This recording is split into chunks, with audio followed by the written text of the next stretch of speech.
The Romans thought they were invincible. They had conquered Egypt, crushed ancient Carthage, and sent their legions across the known world. No one dared to challenge them until they finally met their match, a fierce, half-blind warrior queen. A queen was so powerful that she was rumored to have fed captured Roman soldiers to her pet lion. She did not just fight Rome, she made them bleed and fall to their knees. How did this happen? Let's find out.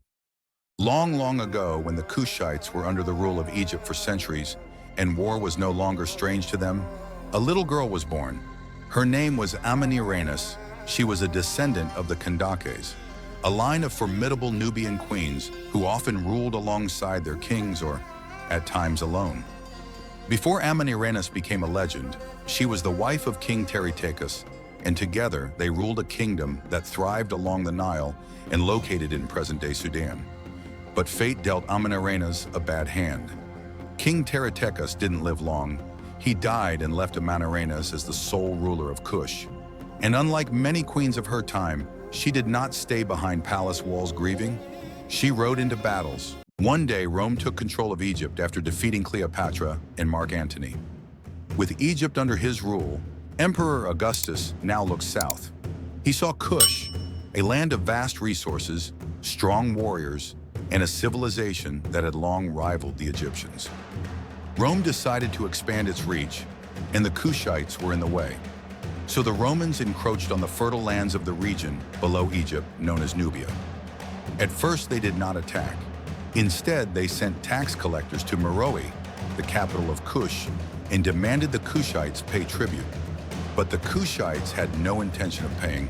So Queen Amanirenas gathered her army and waited till the Romans were distracted with another campaign in Arabia.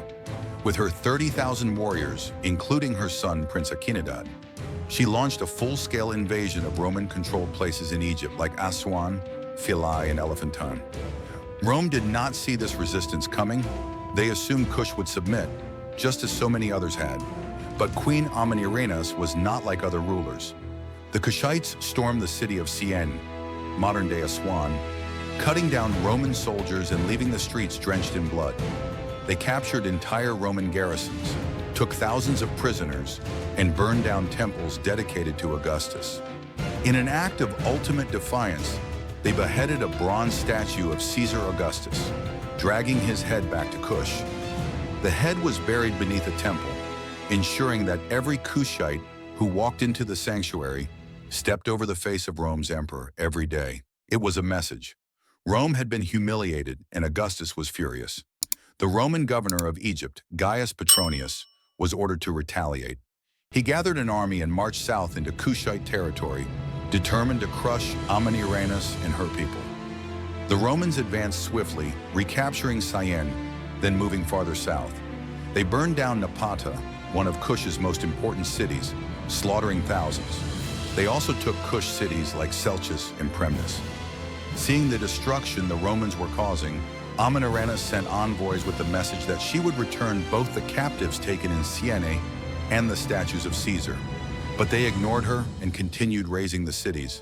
The surviving Kushites were taken as captives. Few were sold, and others sent to Augustus as prisoners of war. Amanirenas decided to respond to this act by attacking some of the Roman soldiers left behind at Premnis. Some accounts state that Amanirenas went with many thousands of men, but Petronius outmaneuvered it by arriving at Premnis first and securing it against her attack. But around this time, there was an account that gave a different narration. According to this account, Amanirenas didn't stop at attacking Roman soldiers left at Premnis. She also devised a plan. What's the plan? Knowing the Romans expected a direct battle, she set a trap. She lured them deeper into her territory where the Kushites ambushed the Romans and used their superior knowledge of the terrain to inflict heavy losses. They struck swiftly, using cavalry, archers, and skilled warriors to harass the enemy. And then they captured Roman soldiers. But because Amanirenas was a queen who ruled with terror when necessary, the captured Roman soldiers were fed to her pet lion. The message was clear: Kush would not be conquered. The war raged for 3 years, with Amanirenas personally leading her army into battle. The Romans had superior weapons and tactics, but the Kushites fought with unmatched ferocity. It was during one of these battles that Amanirenas suffered the wound that would make her a legend forever. A Roman archer, spotting her among her warriors, fired an arrow straight at her face and pierced her right eye, blinding her instantly. She did not retreat, and the sight of their queen, half blind, bleeding but unbroken, sent her warriors into a frenzy. They fought with renewed fury, forcing the Romans to retreat once more. Amanirenas had lost an eye, but she had gained something greater: immortality. Well, that was the narration of that account. But one general thing was that the war went on for 3 years before Rome and Kush signed a treaty, because both armies were exhausted. Amanirenas was the first to send emissaries to Samos to negotiate with Augustus. She wanted 2 things. First was the cancellation of the tax on the Meroe, and the second was that Roman soldiers would withdraw from the Second Cataract around Gamai to Maharaka, almost back on the border of Egypt. Augustus accepted. In the end, Amanirenas' resistance led to gains for her kingdom, despite their military losses. Rome, the most powerful empire in the world, fought a queen for 3 years and lost. Only a few nations in history had ever resisted Rome and walked away free. Amanirenas had done it and returned to her people not as a queen who surrendered, but as a queen who fought an empire and won.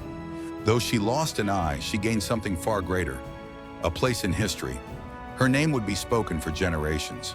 Her story passed down as proof that even the mightiest empire on earth could be humbled. And if you ever visit Sudan, you may still find the buried head of Augustus, a reminder of the one-eyed queen who refused to bow. If you would like to hear more stories like this, don't forget to like, subscribe, and hit that bell button. Thanks for watching.